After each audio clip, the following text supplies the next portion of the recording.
Hello guys, कैसे हैं आप सब लोग। दी बुक ऑफ एस्पर के एपिसोड 129 के साथ हाजिर हूँ। तो अभी तक जिसने मेरे चैनल को सब्सक्राइब नहीं किया हुआ, चैनल को सब्सक्राइब कर दे, वीडियो को लाइक और शेयर कर दे, शुक्रिया। तो एपिसोड 129 की शुरुआत में लू सिटी का सीन दिखाया जाता है, जहाँ पर ब्लैक विंड माउंटेन के ऊपर लू फैमिली वाले रह रहे हैं। वो लोग उसी माउंटेन के ऊपर एक केव के अंदर छुपे हुए हैं। जू फैन अपने दोनों एल्डर्स के साथ वहाँ पर आता और कहता है, फाइनली मैं 2 साल के बाद यहाँ पर वापस आ ही गया। यहाँ पर तो काफी कुछ बदल चुका है। जू फैन भी यही सोच रहा होता है, मुझे 2 साल से ज्यादा का अरसा हो गया है अपनी लू फैमिली को देखे हुए। पता नहीं मेरी लू फैमिली वाले इस वक्त क्या कर रहे होंगे और वो कहाँ पर होंगे। और इसके अलावा मैंने कमांडर पैंग को अपना रेड स्किल दिया था ताकि वो उसको मास्टर कर सके। पता नहीं उसको मास्टर किया होगा या फिर अभी तक वो मर चुका होगा। वहीं पर नेक्स्ट सीन में मेडिसिन किंग को दिखाते हैं, जो कि मास्टर जिंग से कह रहे होते हैं, मास्टर जिंग कहीं तो मुझसे मजाक तो नहीं कर रहे, क्या वाकई में रीजेंट स्टेट वालों ने डीमन पर्चिंग डिग्री के ऑर्डर को कैंसिल कर दिया है। एल्डरली उसकी बात सुनने के बाद काफी ज्यादा गुस्सा हो जाते हैं और कहते हैं, ये लड़का मुझसे कितनी बार यही सवाल पूछ चुका है, इसे लगता है कि मैं इससे झूठ बोल रहा हूँ। मास्टर जिंग बहुत ज्यादा गुस्सा हो जाते हैं और चिल्लाते हुए कहते हैं, तुम इतने बड़े बूढ़े हो गए हो, फिर भी मेरी बात तुम्हारी समझ में क्यों नहीं आ रही। मैं तुमसे कितनी बार कह चुका हूँ कि मैं यहाँ पर अपनी मर्जी से आया हूँ। मैं यहाँ पर जू फैन को मारने के लिए और उसकी कल्टीवेशन टेक्निक को चोरी करने के लिए आया था, ना कि डीमन पर्चिंग डिग्री के ऑर्डर्स की वजह से। और मुझे तो पता भी नहीं है कि उन लोगों ने डीमन पर्चिंग डिग्री ऑर्डर्स को जारी किया है या नहीं। मास्टर जिंग बहुत ज्यादा गुस्से में होते हैं। वो मास्टर जैनसोंग से कहते हैं, अगर तुमने दोबारा मुझसे यही सवाल पूछा तो मैं तुम्हारा मुंह चीर दूंगा। जू फैन उन दोनों की तरफ देखता और हल्का सा मुस्कुराते हुए कहता है, मास्टर जैनसोंग तो बहुत ज्यादा डर गए हैं डीमन पर्चिंग डिग्री के बारे में सुनकर, और इनको डरना भी चाहिए। लेकिन मास्टर जिंग को इस बारे में जरा भी डर नहीं है और मुझे लगता है कि मास्टर जिंग बिल्कुल भी झूठ नहीं बोल रहे और मुझसे तो बिल्कुल भी झूठ नहीं बोलेंगे, क्योंकि मास्टर जिंग जब हमारे पीछे लगे थे मुझे उसी वक्त समझ आ गई थी कि यहाँ पर ये मेरी कल्टीवेशन मेथड को चोरी करने के लिए आए हैं, ना कि रीजेंट स्टेट के ऑर्डर्स पर आए हैं। क्योंकि अगर ये रीजेंट स्टेट्स के ऑर्डर की वजह से यहाँ पर आए होते तो मैं यहाँ से भागने की बजाय इसके साथ फाइट करता, ना कि अपने आप को इसके हाथों पकड़वा देता। जू फैन मास्टर जैनसोंग से कहता है, मास्टर जैनसोंग आपको परेशान होने की जरूरत नहीं है, बस शांत रहें। अगर डीमन पर्चिंग डिग्री को लागू भी किया जा रहा है तो वो अभी नहीं होगा। मुझे लगता है कि इसमें भी काफी ज्यादा टाइम है, हमारे पास तैयारी करने को बहुत टाइम मिल जाएगा। लेकिन साथ ही जू फैन और मास्टर जिंग दोनों को ही कुछ महसूस होता है। जू फैन और मास्टर जिंग दोनों पीछे की तरफ देखते हैं और कहते हैं, यहाँ पर कोई बहुत ही पावरफुल मास्टर आ रहा है। जू फैन सोच रहा होता है, कहीं ऐसा तो नहीं कि रीजन स्टेट वालों ने डीमन पर्चिंग डिग्री को लागू कर दिया है। जू फैन कहता है, अगर वाकई में ऐसी बात है ये तो बहुत ज्यादा जल्दी हो गया, क्योंकि यहाँ पर ऐसा कोई भी नहीं है जो कि मेरी लू फैमिली को बचा सके।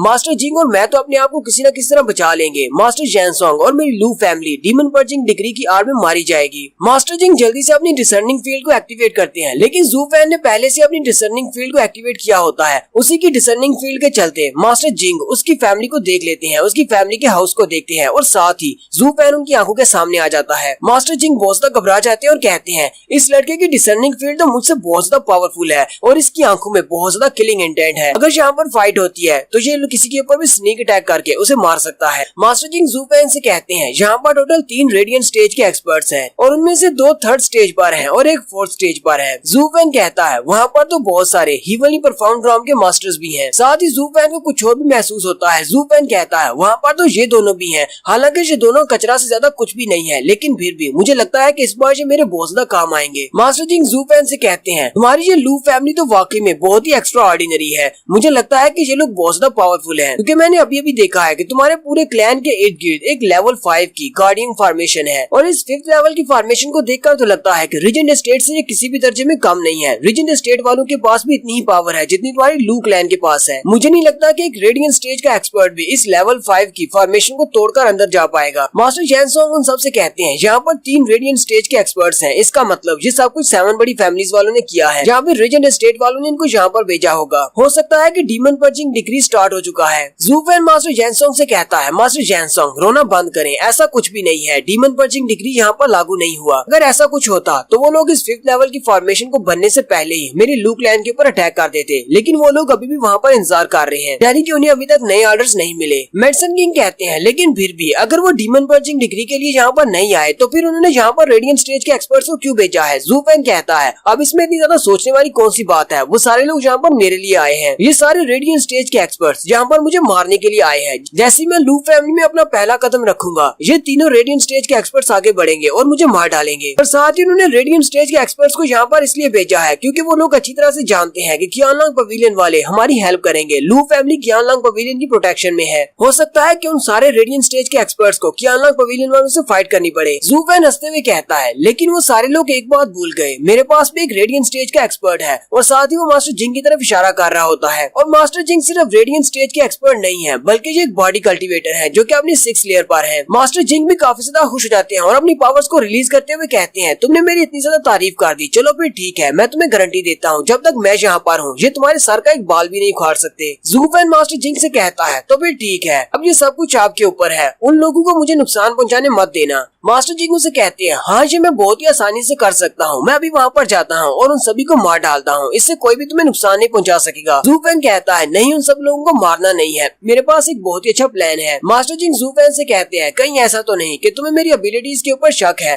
तुम्हें लगता है कि मैं उन सबको नहीं हरा सकता। हालांकि अगर वो रेडियंट स्टेज के एक्सपर्ट्स मेरे लेवल के बराबर के भी होंगे तब भी वो मेरे 3 हिट्स को भी बर्दाश्त नहीं कर पाएंगे, मैं उनसे बहुत ज्यादा स्ट्रॉन्ग हूँ। ज़ू फैन कहता है, मैं ये बात अच्छी तरह से जानता हूँ कि आप उनसे बहुत ज्यादा स्ट्रॉन्ग हैं, लेकिन मैं उनको अभी के लिए मारना नहीं चाहता। मैं चाहता हूँ कि आप उनको जाकर अपने जाल में फंसाएं, क्योंकि वो सारे लोग आपके बारे में यही जानते हैं कि आप रेडियंट स्टेज के एक गेस्ट हैं। मास्टर जिंग भी उसकी बात सुनकर बहुत ज्यादा हैरान हो जाते हैं और कहते हैं, ठीक है, मुझे अपना आइडिया बताओ, मुझे करना क्या है। ज़ू फैन कहता है, अब जबकि अभी तक किसी को भी इस बारे में नहीं पता कि आप मेरे लू क्लैन की साइड पर हैं, यानी कि आपने मुझसे हाथ मिला लिया है, सभी लोग यही समझते हैं कि आप रेडियंट स्टेट के साथ हैं। ज़ू फैन आगे बढ़ता है और मास्टर जिंग के कान में कुछ कहता है और उनसे कहता है, एक बार जब आप 5th लेवल की अरे के अंदर चले जाएंगे उसके बाद वहाँ पर जाकर ऐसा कुछ भी मत करना जिससे कोई मसला क्रिएट हो जाए और किसी को भी मारना मत, बस उनको थप्पड़ मारना और फिर उन सबको लेकर 5th लेवल की अरे के करीब आ जाना, मैं तुम्हारे लिए अरे को ओपन कर दूंगा, फिर तुम लोग अरे के अंदर चले जाना। मास्टर जिंग उसकी बात सुनने के बाद काफी ज्यादा खुश हो जाते हैं और कहते हैं, चलो फिर ठीक है, मुझे तुम्हारी सारी बात की समझ आ गई है, मैं अभी जाता हूँ, काफी अरसा हो गया मैंने कभी कोई ड्रामा नहीं किया। फिर मास्टर जिंग हंसते हुए वहाँ से उड़ जाते हैं। मास्टर जिंग के वहाँ से चले जाने के बाद ज़ू फैन मास्टर जैनसोंग के कॉलर से पकड़ता है और कहता है, चलो फिर मेरे साथ आओ, मैं तुम्हें अपने लू क्लैन से मिलवाता हूँ। वो उसे अपने साथ लेकर उड़ जाता है। नेक्स्ट सीन काई फैमिली का दिखाया जाता है, जहाँ पर काई फैमिली का यंग मास्टर और काई फैमिली के एल्डर बैठे होते हैं। काई फैमिली का यंग मास्टर ये वही लड़का है जिसकी शादी मिस जिया के साथ होने वाली थी। वो काफी ज्यादा गुस्से में होता है और कहता है, सन फैमिली और योमिंग वैली वाले दोनों ही बहुत ज्यादा बुरे हैं, हम लोग कितने अरसे से ब्लैक विंड माउंटेन के इर्द गिर्द चक्कर लगा रहे हैं ताकि इस 5th लेवल की फॉर्मेशन के लिए मैप बना सके और लू फैमिली को इस सब जाल में फंसा सके। अब इसमें हमारी कौन सी गलती है कि वहाँ पर लेवल 5 की फॉर्मेशंस हैं जिन्हें वो देख नहीं सकते, क्योंकि हमारी कल्टीवेशन तो इतनी है ही नहीं कि हम उन लेवल 5 की फॉर्मेशन को देख सके। एल्डर काई उसे कहते हैं, ज़ू फैन वाकई में एक बहुत बड़ा महान मास्टर है, उसने यहाँ से जाने से पहले यहाँ पर 4 लेवल 5 की फॉर्मेशन को सेटअप किया था ताकि वो अपनी लू फैमिली को प्रोटेक्ट कर सके। और लू फैमिली की वो लड़की तो और भी ज्यादा बुरी है, वो अपनी फैमिली के इर्द गिर्द किसी को भी नहीं आने देती। जब से ज़ू फैन यहाँ से गया है वो ब्लैक विंड माउंटेन के अंदर ही रह रहे हैं और किसी को भी वहाँ पर जाने नहीं देते, खास तौर पर हमारी काई फैमिली को तो बिल्कुल भी नहीं। मास्टर काई अपने बेटे से कहते हैं, हमने जो भी नक्शा बनाया था ब्लैक विंड माउंटेन का वो अब बेकार हो चुका है, क्योंकि उस लड़की ने 5th लेवल की फॉर्मेशंस को ओपन कर दिया है, जिनकी वजह से अब कोई भी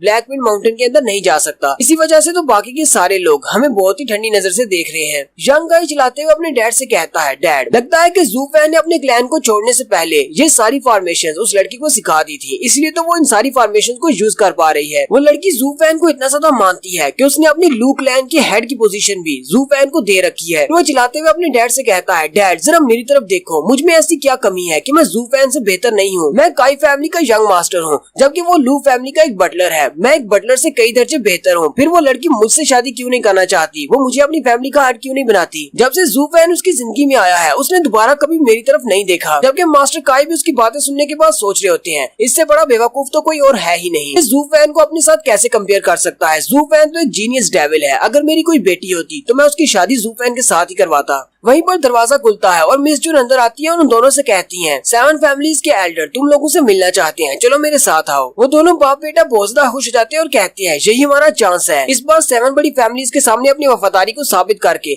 हम लोग उनकी फैमिली का एक हिस्सा बन जाएंगे। मिस सन उन दोनों को एक घर के बाहर ले जाती है और बाहर से खड़ी एल्डर से पूछती है, एल्डर, काई फैमिली के फादर एंड सन आपसे मिलने के लिए आए हैं। वो अंदर से आवाज देते हैं, ठीक है उन्हें अंदर ले आओ। वो दोनों अंदर चले जाते हैं और झुकते हुए उन सबको ग्रीटिंग्स देते हैं। मास्टर काई कहते हैं, मैं काई फैमिली का हेड हूँ जबकि ये मेरा बेटा है। मेडिसन किंग फैमिली के एल्डर हंसते हुए कहते हैं, लगता है कि इन दोनों को पता है कि कौन सी साइड को चूज करना है, इसीलिए तो ये यहाँ पर आए हैं। योमिंग वैली के एल्डर हंसते हुए कहते हैं, अगर तुम्हें ये इतनी ज्यादा इंटरेस्टिंग लग रही है तो क्यों ना तुम इन दोनों को अपनी मेडिसन किंग फैमिली में ले जाओ। मेडिसन फैमिली के एल्डर हंसते हुए कहते हैं, मुझे लगता है कि ये तुम्हारी हेल वैली को ज्वाइन करने के लिए यहाँ पर आए हैं और ये योमिंग वैली को ही ज्वाइन कर पाएंगे, मैं इनको अपने साथ नहीं लेकर जा सकता। जबकि वो दोनों उनके सामने झुके होते हैं और बहुत ज्यादा घबरा रहे होते हैं। मास्टर काई रोंग सोच रहे होते हैं, मैंने तो तो सोचा था कि यहाँ पर सिर्फ ड्रोमिंग वैली के एल्डर आए होंगे जिनके सामने हम लोग अपनी वफादारी को साबित करेंगे और वो हमें अपनी फैमिली का हिस्सा बना लेंगे, लेकिन यहाँ पर तो कोई फॉरेस्ट मेडिसन किंग फैमिली से भी एल्डर आए हुए हैं। मेडिसन किंग फैमिली के एल्डर, ड्रोमिंग वैली के एल्डर दोनों आपस में बहस करना शुरू कर देते हैं। एक कहता है कि तुम इनको अपने पास रख लो, दूसरा कहता है नहीं तुम इनको अपने पास रख लो। मेडिसन किंग फैमिली के एल्डर हंसते हुए कहते हैं, जब एक कुत्ता अपनी पूंछ को हिलाता है तो मालिक को पता चल जाता है कि उसके सामने गोश्त का टुकड़ा फेंकना है। यहीं पर कोई फॉरेस्ट के एल्डर बोलते हैं और वो चिल्लाते हुए कहते हैं, तुम दोनों क्या बकवास किए जा रहे हो, इनके साथ टाइम पास करना बंद करो। हम लोग यहाँ पर जिस मकसद के लिए आए हैं उस काम को पूरा करते हैं। हमें जल्दी से जल्दी लूप प्लान के बारे में इनसे सारी की सारी इन्फॉर्मेशन निकलवानी है, क्योंकि बहुत ही जल्दी हमारे एल्डर्स के नए ऑर्डर्स जारी होने वाले होंगे, वो हमारे पास पहुँचते ही होंगे। इसलिए मैं चाहता हूँ कि उनके नए ऑर्डर्स पहुँचने तक हम लोग जितनी इन्फॉर्मेशन हो सकता है उतनी इन्फॉर्मेशन को इकट्ठा कर लें। और यहीं पर हमारी एपिसोड 1 to 9 का एंड होता है। एक्सप्लेनेशन अच्छी लगी हो तो कमेंट करके जरूर बताएं। चैनल को सब्सक्राइब कर दे, वीडियो को लाइक और शेयर कर दे। शुक्रिया।